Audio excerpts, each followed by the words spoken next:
I now give the floor to His Excellency Sergey Lavrov, Minister for Foreign Affairs of the Russian Federation.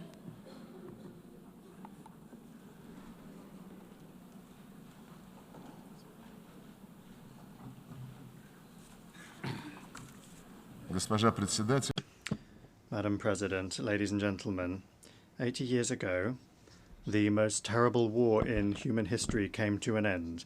More than 70 million people fell victim to the fighting, famine, and disease. In 1945, the course of world history changed forever. The triumph over German Nazism, under whose banner most of Europe had rallied, and Japanese militarism paved the way for peace, recovery, and prosperity. This year, Moscow and Beijing held celebrations devoted to the 9th of May and 3rd of September holidays to mark the victory in the Great Patriotic War and World War II. The world witnessed grand military parades commemorating the decisive contribution of the peoples of the Soviet Union to the defeat of Nazi Germany and the particular role of the people of China in defeating militaristic Japan. We sacredly honor the memory of our brotherhood in arms with all of our allies who stood on the side of truth in the fight against the forces of evil. One of the enduring outcomes of that war was the creation of the United Nations. The principles of its charter, agreed upon by the founding fathers of our organization, continue to serve as a shining beacon of international cooperation. They embody centuries of experience of the coexistence of states and remain fully relevant in the age of multipolarity. The only thing that remains is for all member states, without exception, to adhere to those principles in full, in their entirety, and as they are interconnected. In practice, however, things look different. Widespread, gross violations of the principle of the sovereign equality of states are undermining faith in justice itself and leading to crises and conflicts. The root of the problem lies in the incessant attempts to divide the world into us and them, into democracy and autocracy, into a blooming garden and a jungle, those who are at the table and those who are on the menu, into the chosen ones who are allowed everything and the rest who for some reason are obliged to serve the interests of the golden billion. We advocate for unquestioning adherence to the principle of equality. It is the guarantee that all countries will be able to take their rightful place in the world order, regardless of their military might, the size of their population, or the size of their territory and economy. The principle of the non-use of force and threat of force has also been repeatedly flouted by the West. The NATO bombing of Yugoslavia, the invasion of Iraq by the US-led coalition, and NATO's military operation for regime change in Libya all ended in tragedy. Today, Israel's illegal use of force against the Palestinians and aggressive actions against Iran, Qatar, Yemen, Lebanon, Syria, and Iraq threaten to blow up the entire Middle East. Russia firmly condemned the attack by Hamas militants on Israeli civilians on the 7th of October 2023. However, there is no justification for the brutal killings of the civilian population of Palestine or for terrorist attacks. There is also no justification for the collective punishment of Palestinians in the Gaza Strip, where Palestinian children are dying from bombing and starvation. Hospitals and schools are being destroyed, and hundreds of thousands of people are being left without shelter. There is no justification for plans to annex the West Bank. We are essentially dealing with an attempt at a kind of coup d'etat aimed at burying UN decisions on the creation of a Palestinian state. Recently, a number of Western governments announced their recognition of the state of Palestine. Moreover, they announced their intention to do so several months ago. The question then arises, why did they wait so long? It seems that they had hoped that soon, by the time the General Assembly session was convened, there would be nothing and no one left to recognize. The situation requires urgent action to prevent such a scenario, which was strongly advocated by the participants at the high-level international conference on Palestine. The strikes on Iranian facilities under IAEA safeguards deserve condemnation, as do the strikes on the capital of Qatar at a time when negotiations with Hamas were being held there with the participation of American mediators, among others.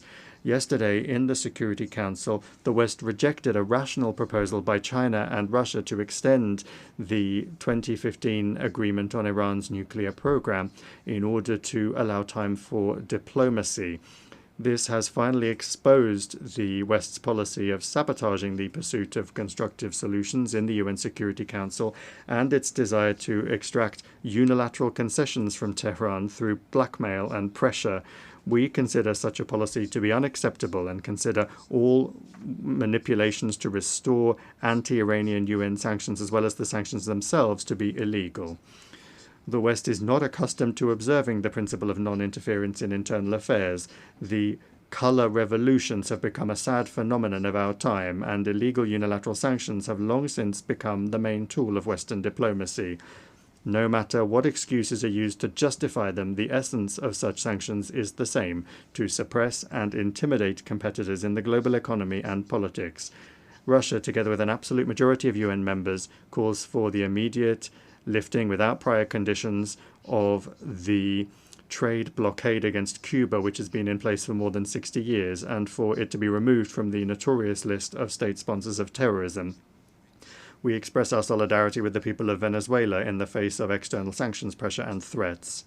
We advocate for Latin America and the Caribbean to remain a zone of peace and cooperation. A flagrant example of the undermining of sovereignty and gross interference in internal affairs is the actions of the West in the Balkans, where such a fundamental principle as the need for all UN members to comply with Security Council decisions is being violated. The unilateral recognition of Kosovo's independence, contrary to Resolution 1244, was essentially an attack on Serbia's state structure. Now the West has set a course for the collapse of the statehood of Bosnia and Herzegovina by sabotaging the Dayton peace agreement. In both Kosovo and Bosnia, an attack has been launched on the vital interests of the Serbian people, including the ancestral rights of Serbian Orthodoxy. Similarly, the Kiev regime, which seized power as a result of an anti-constitutional coup organized by the West in 2014, has set a course for the elimination of the canonical Ukrainian Orthodox Church and the legislative eradication of the Russian language in all spheres, in education, culture, and the media. Ukraine is the only country in the world that has legislatively banned the use of the native language of almost half of its population. Arabic is not banned in Israel, and Hebrew is not banned in Arab countries and Iran, but Russian is banned in Ukraine. Let me remind you that Article 1 of the UN Charter states the need for respect for human rights and fundamental freedoms for all, without distinction as to race, sex, language, or religion. Europe remains silent on this issue, obsessed as it is with the utopian goal of inflicting a strategic defeat on Russia. To this end, the Ukrainian regime is permitted to do anything, including terrorist attacks against politicians and journalists, torture, extrajudicial executions, indiscriminate bombings of civilian targets, and reckless sabotage of nuclear power plants. As President Vladimir Putin has repeatedly emphasized, Russia has been and remains open to negotiations on eliminating the root causes of the conflict. Russia's security and its vital interests must be reliably guaranteed. The rights of Russians and Russian-speaking people in the territories that remain under the control of the Kiev regime must be restored in full. On this basis, we are ready to discuss security guarantees for Ukraine. So far, neither Kiev nor its European sponsors seem to realize the gravity of the situation or to be willing to negotiate honestly. The North Atlantic Alliance continues to expand right up to our borders, contrary to assurances given to Soviet leaders to advance not a single inch to the east. Contrary to the commitments made by NATO members at the OSCE to respect the principles of the indivisibility of security and not to strengthen their own security at the expense of others and not to strive for dominance. We repeatedly propose that NATO capitals respect their commitments and agree on legally binding security guarantees. Our proposals in 2008 and the subsequent ones, including in December 2021, have been ignored and continue to be ignored to this day.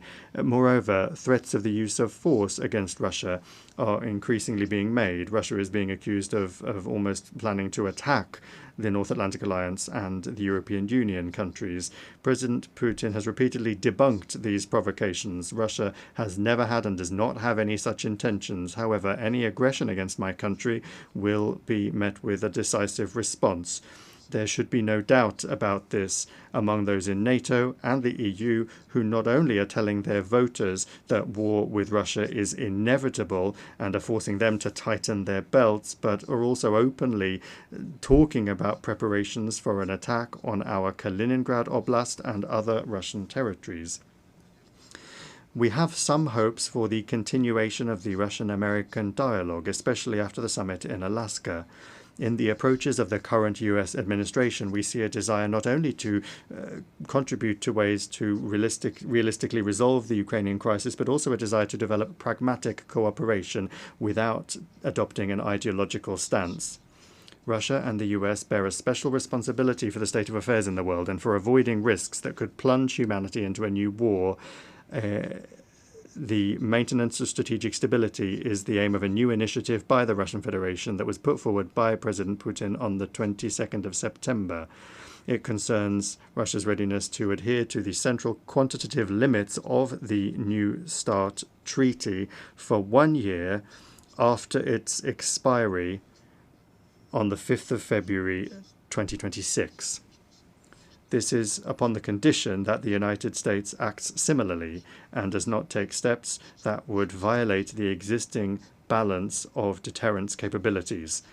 We believe that the implementation of our proposal would create the conditions necessary for avoiding a strategic arms race, to maintain an acceptable level of predictability in the nuclear missile sphere, and to improve the overall atmosphere in Russian and American relations.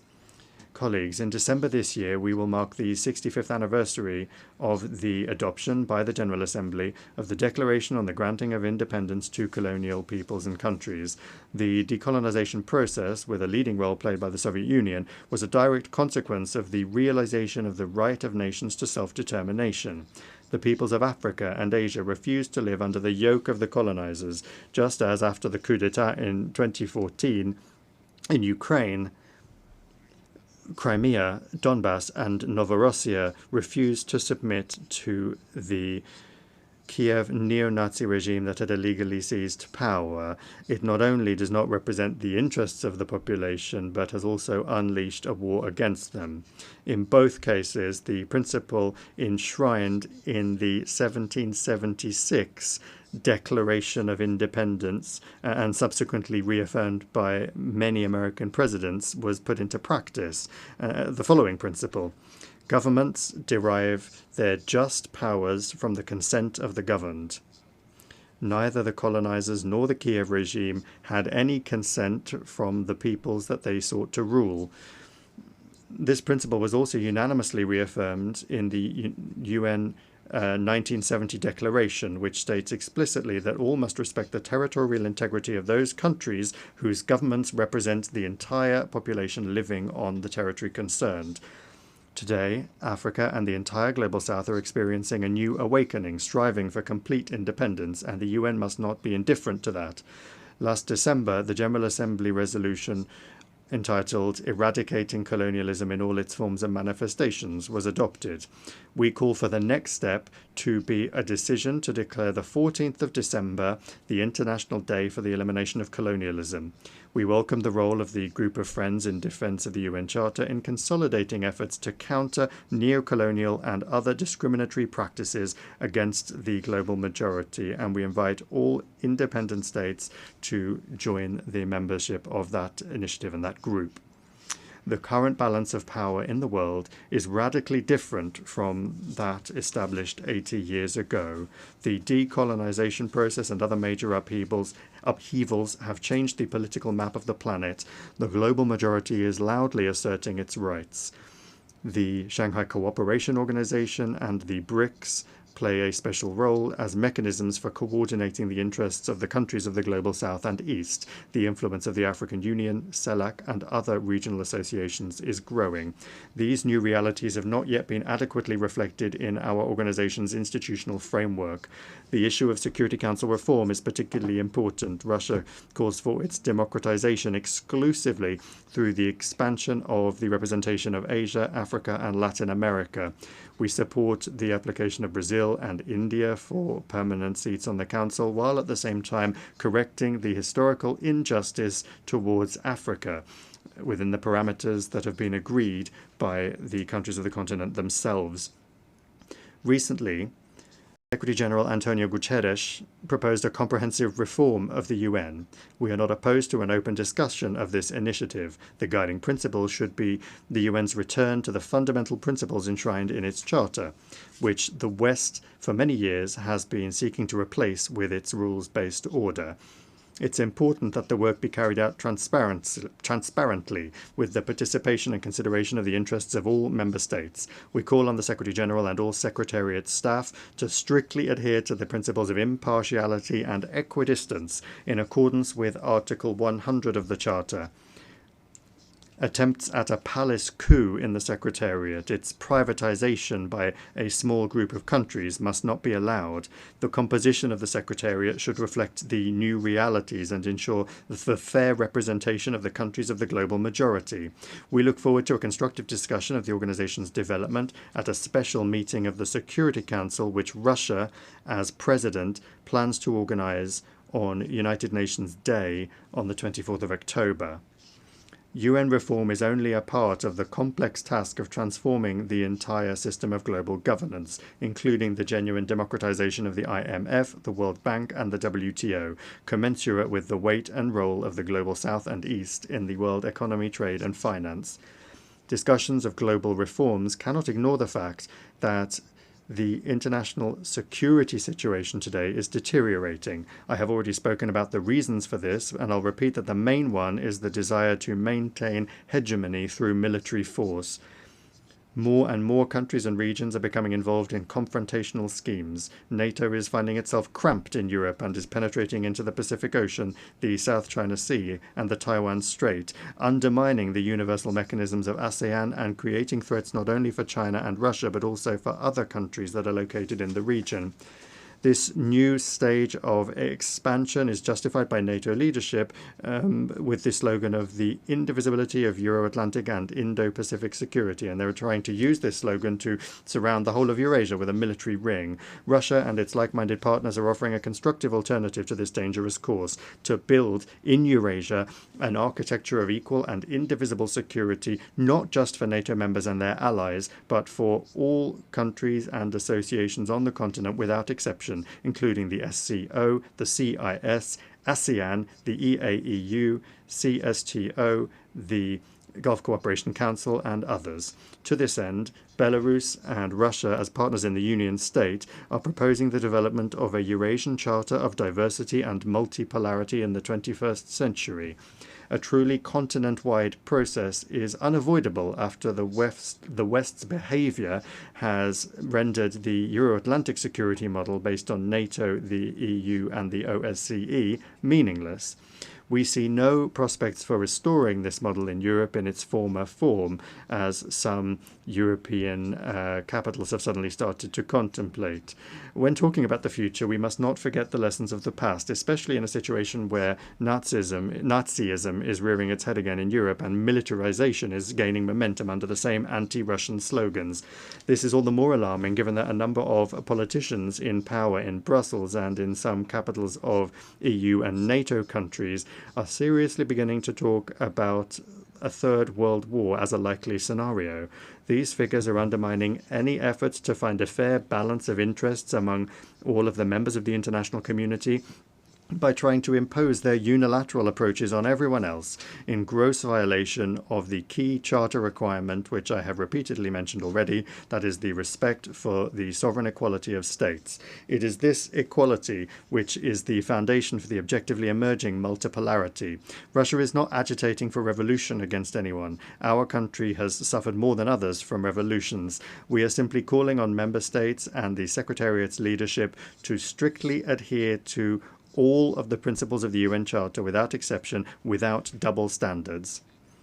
Only then will the legacy of the founding fathers of the UN not be squandered in vain. Thank you for your attention.